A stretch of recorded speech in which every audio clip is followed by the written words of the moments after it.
You are watching Superskum.com. We're here. This is Carlos Reale interviewing Andreas Kisser. Follow up from last year's interview from Sepultura, of course. He's going to give us a few minutes to kind of discuss the new album, a few other lineup changes as well, and the future for Sepultura, the touring.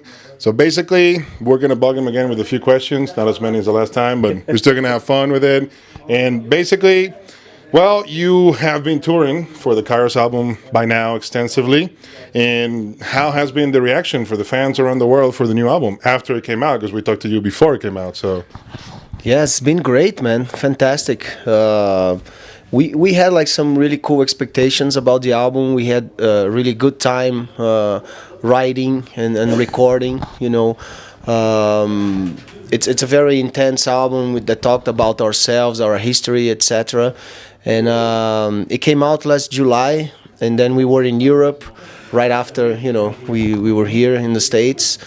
We started touring, and then Gian Dolabella, our drummer, he decided to leave the band. You know, was not very comfortable on the road, etc. Wanted to be more in Brazil, do some other stuff. But besides that, I mean, the vibe is great. You know, the positive reaction from the fans and critics in general. And now we have Eloy Casagrande as our new drummer, which is a young kid that it's amazing. You know, a phenomenal drummer. So we are in the pace, you know, enjoying a lot. We've been touring very different places, like Russia, for instance. We just spent 3 weeks in Russia just before we came here. First time we played like so many different places in Siberia and many other different places. So it's great, you know. We are building this new chemistry with Eloy, and it's working great. You know, playing the old stuff, and of course a lot of the new stuff. The people really identifying themselves with the songs. You know, they know the lyrics, and we are playing at least 5 songs, you know, of the new album, including Ministry and stuff, you know, on the show, which I think is pretty cool. You know, most of the bands nowadays they just play the old stuff and stuff. So it's cool that we have that balance.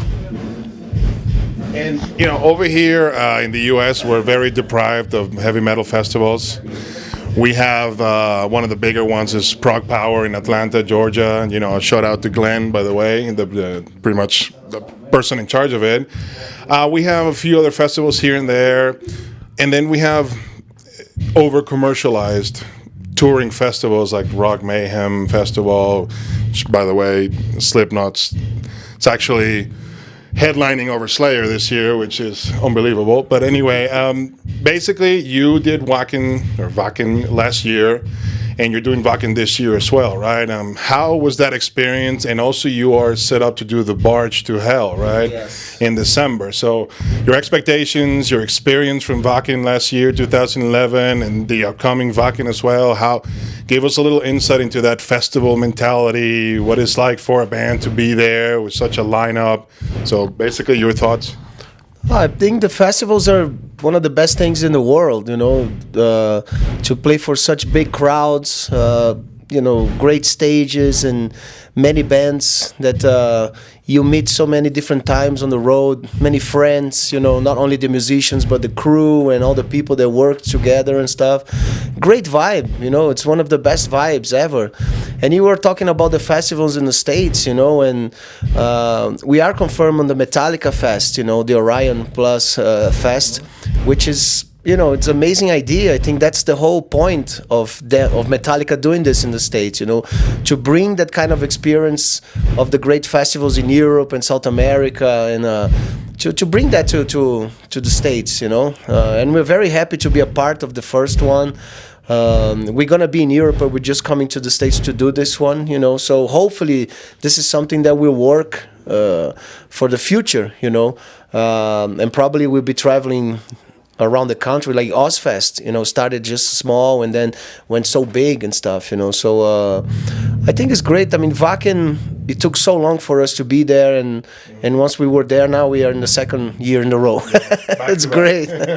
And it's very hard, you know. Wacken don't usually do that, but we're gonna do a totally different show, you know. we're doing the show with Tambor do Bronx, that French percussive group that was our guest on the album, and we did the show together in Rock in Rio, Brazil last year, and we're doing the same show in Rock in Rio, Lisbon now in May. So we're gonna present that show at Wacken. It's an amazing festival. We had one of the best times to be there. You see people from all over the world. Especially South America. I mean, everybody have their flag. So it's an amazing vibe, an amazing day. That we spend.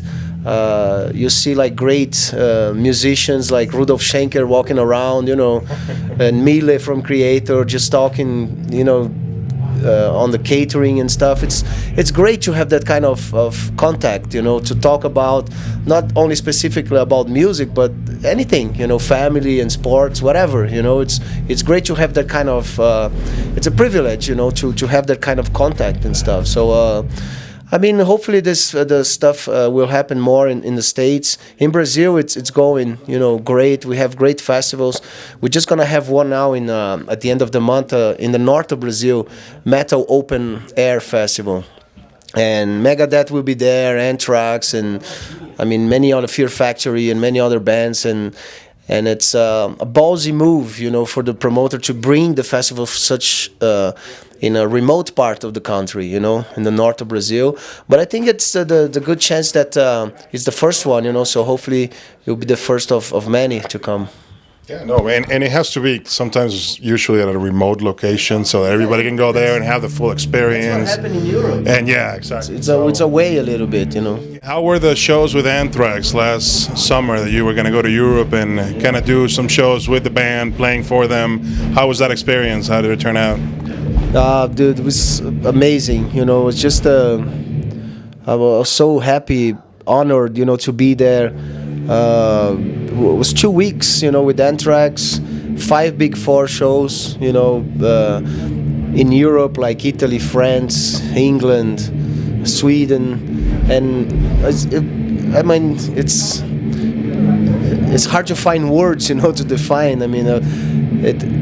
They are the DNA of the music I do, like the way I play guitar and the aggressiveness and the influence that they had, on my career is insane, just to be there and share the stage with them, and the experience was great. We had a great time. I was really well prepared, to be there.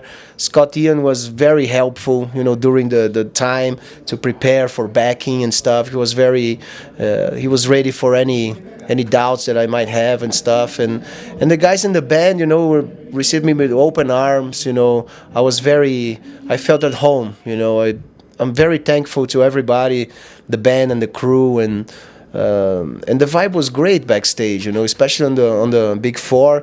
It seems like young kids again, having a good time, but in different size proportions. But the vibe was there, and I'm very privileged to be a part of it. It was amazing.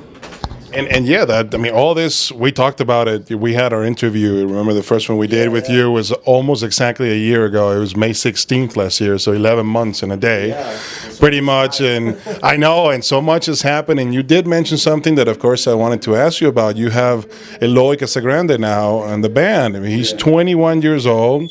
He won the Metal Drum Festival at 14 years old in 2005. The kid... on paper looks amazing, of course. The resume very extensive, I'm sure. And how did that happen? How did you choose him? How did he come to the band? And then you were talking a little bit more about the adaptation process. How is he fitting into Sepultura right now? Because one more change. Basically, how's Eloy doing in the band? And how do you get him? Because he even at 20, he was playing with Andre Matos in Brazil already. My God, so. I'm glad you guys have it. So how did that happen? No, me too. We're very lucky, in a sense to find musicians like that when we need them. With Gian was the same. He did a great job with us. 2 albums, very important albums. Like I said, the touring part was a little too much for him, and we knew way in advance, when Gian was supposed to stop. At the beginning of last year, we had this plan: are we going to doing this, Rock in Rio, whatever. Machine Head tour in South America, and then, he was leaving. So we had a little time really to go after and do like a research and talk to people, And Eloy was a guy that, of course, we knew him, with those references, especially with André Matos, we played together. He was playing with a different band in Brazil, more like a pop rock band in Brazil called Gloria at the time, and we just went after him and talked to him. He was, ready to do a tryout and stuff, and we played together. I mean, first 5 seconds, the guy's already, the dude, So, and he had to leave the band and stuff. He had to put some shit together. He was ready to go in the studio and record, which he did. He recorded the album and stuff, and then he was ready to be with us. He was very happy, very excited to be in a band like Sepultura. And he's an amazing musician, an amazing guy. So far. On the road, it's perfect, On stage, even better, It's the old stuff, the new stuff, He's putting all his little things here and there, his little signature, stuff. So it's amazing. We only have room to grow here, We have a lot to grow, and then that's the next step, Really to start writing something together. But he's from Brazil. He was there. Little Monster that was released there on the streets, and we took him, and very glad that we have this guy at the time. So long-term plans for Eloy being part of Sepultura? Yeah, definitely. Yeah, I mean that's the idea. I mean with everybody you put in, it's like we want somebody really to be a part of it, and hopefully we'll be here for a long time. Let's see. And now going back to the Kairos album, which I didn't get to ask you this question before, but now I get the chance. Why specifically did you choose, the band, chose to include Ministries, Just One Fix, and then you also have the Prodigy song, I think I have the name over here, Firestarter, right? So why was the process for you to choose those specific, personal significance, or you like the songs, or the band wanted to do it? How did that happen? How they ended up there? Because you did the Blue Sky from U2 first, etc. So right now, what was the process in choosing these 2 specific covers for the Kairos album? Well, just like a brainstorm kind of process, the label wanted to have like bonus material for special releases, like Digipack and the vinyl and stuff, and so we sat down because Sepultura did a lot of stuff already, like some classic metal, some hardcore, like U2 and weird stuff like Devo and Bob Marley, we did pretty much everything, so we have to research something that we didn't do before. In Ministry, I think it seems like a natural choice because Ministry was very influential on Sepultura, especially in the early 90s. From a rise to Chaos AD, that period of time was very much influenced by them, You can feel a lot on Chaos AD, the simpler kind of structures and, more of the loop vibe, of the riffs and stuff. So I think it was a perfect album to pay tribute to them. That's why they are on the normal set there inside the album, not like an extra song, because I think they were very important for Sepultura, and we're very happy to pay tribute to them like that, And Prodigy was like a challenge, really, They didn't influence Sepultura like Ministry, but they're an amazing band, It's live. I mean, they're very heavy. There's a lot of heavy metal, punk influence, especially a lot of guitars and stuff, and Firestarter is a great song, We've seen Prodigy live sometimes. They came down to Brazil and stuff, and it's an amazing band, that mixture, a lot of different elements and sounds, But they are very heavy. They have a heavy attitude, So in that sense, it was not that very difficult to represent their music in our way, No, I hear you, and it was a very big hit here in the U.S. as well when it came out. But I'm glad that you chose those 2. Actually, very good covers from that album. They sound excellent. And are you playing Just one fix today? But, oh, perfect. So that would be going to be a really good set for sure with the new stuff. I have a peculiar question. I didn't know this before. Sepultura did a Volkswagen commercial in Brazil in 2008, which I saw. The Brazil was very funny. How did that unique kind of commercial union came about? Like, how did it happen? Well, just like Volkswagen wanted to do this ad showing something that people never seen before.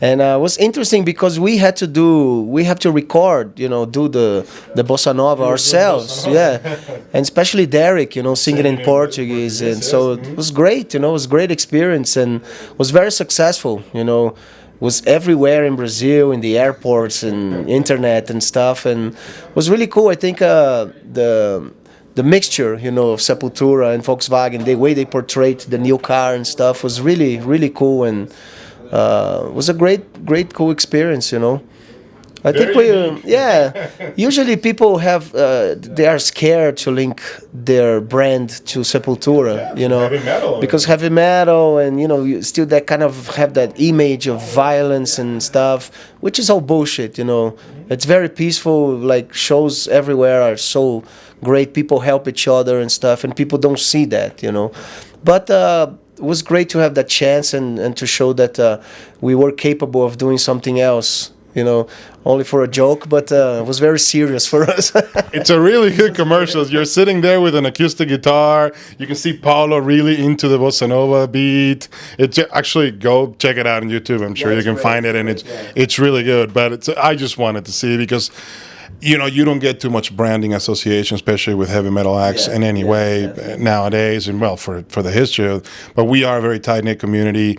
We do support each other because we socially protest for what's right or wrong, what we believe is right or wrong, or independence, or no censorship, freedom of speech, etc. It doesn't mean that we're bad people. So fans, like it's hard to see, like in other music styles, that fans that are forever, like that.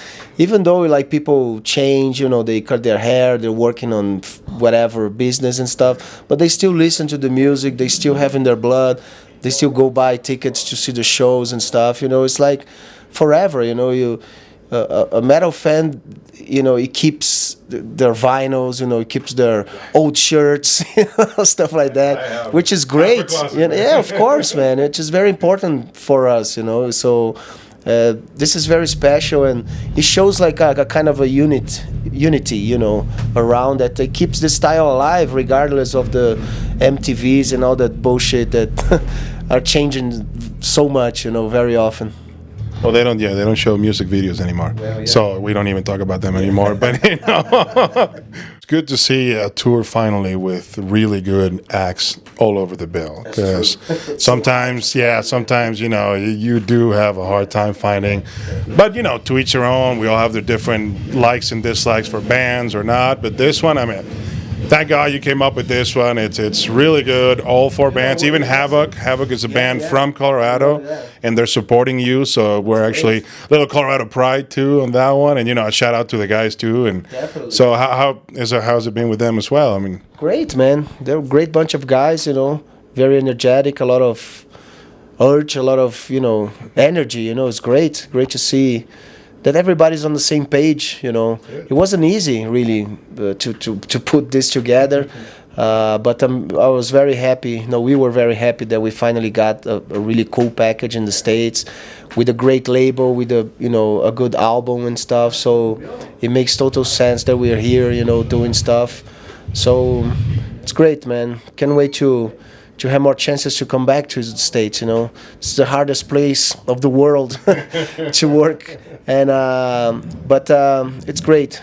We feel great to be here, and definitely we will be more around. Yeah, no, and we're happy to have you here. Back-to-back years, amazing. After some of the time that Sepultura couldn't come, at least to Colorado. You did have some other U.S. tours, you just weren't able to get here. But thank you for being here again, man. Thank you for the interview again. Thank you for your time. Appreciate it, and the best of luck to you, Sepultura. And we hope to see Hail tour, album, DVD, anything, because that is a wonderful idea. It's a So, DVD on the making, actually. You know? Oh, great. Yeah, we have the show that we did in Lebanon. Totally filmed, like many different cameras. It's really cool. Plus, bunch of extra stuff from different shows and fans that send, you know, shit here and there. I think it's gonna be very interesting. I don't know which date, you know, but we're working on it. perfect. Thank you so much, Andres. We really appreciate your time. Good luck. I can't wait to see the show tonight and the new set list that you're gonna play and all the good bands that we're gonna see tonight. Definitely. So, any last words for your fans? Go for it. This is your time. Just very good to be back here and hopefully see everybody on the road. All right? Kairos!